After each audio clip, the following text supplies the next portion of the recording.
वळूयात पुढच्या बातमीकडे.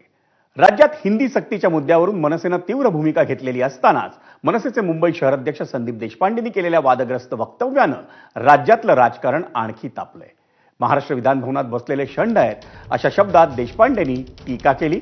विधानभवनात आयोजित एका शासकीय कार्यक्रमाचा फलक मराठी भाषेत नसल्याचा मुद्दा अधोरेखित करून संदीप देशपांडे यांनी आपला संताप व्यक्त केला. यावेळी सरकारविरोधात बोलताना त्यांनी वादग्रस्त वक्तव्य केलं.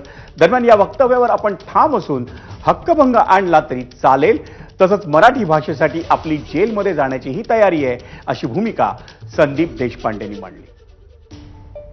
आज विधानभवनात एक कार्यक्रम पार पडलाय, राष्ट्रीय स्तरावरचा कार्यक्रम महाराष्ट्रात मुंबईत पार पडतोय. सगळे नेते मंत्री महोदय त्या ठिकाणी, पण त्याच्यावर असलेला जो बॅकड्रॉप आहे त्याच्यावर फक्त इंग्रजी आणि हिंदी या भाषेतच आशय आहे, मराठी भाषेतला आशय पाहायला मिळाला. मला वाटतं हेच तर दुर्दैव आहे.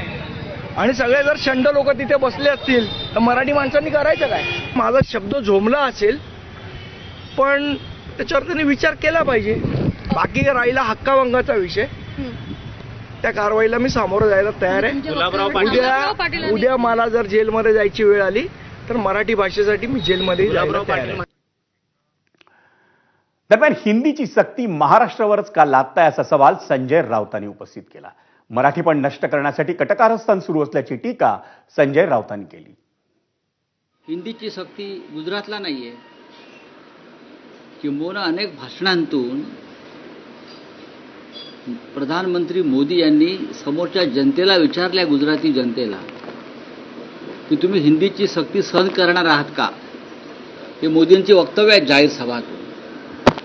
मग हिंदीची सक्ती देवेंद्र फडणवीस महाराष्ट्रावर का लादतायत? दरम्यान हिंदी भाषा सक्तीवरून सांस्कृतिक कार्यमंत्री आशिष शेलार यांनी आपली भूमिका स्पष्ट केली. मराठी सक्ती ही आमची भूमिका असून 5वी पासून हिंदी पर्यायी भाषा असल्याचं त्यांनी सांगितलं. मराठीची सक्ती सोडून अन्य कुठल्याही भाषेची सक्ती केलेली नाही सरकारने. भाजपची ती भूमिका नाही.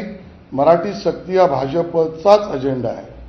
हिंदी 5वी, 6वी, 7वी याला बंधनकारक होती. ती 5वी, 6वी, 7वीची बंधनकारक हिंदी भाषा सुद्धा आता ऑप्शनल पर्यायी केली आहे, तेही बंधन काढलंय.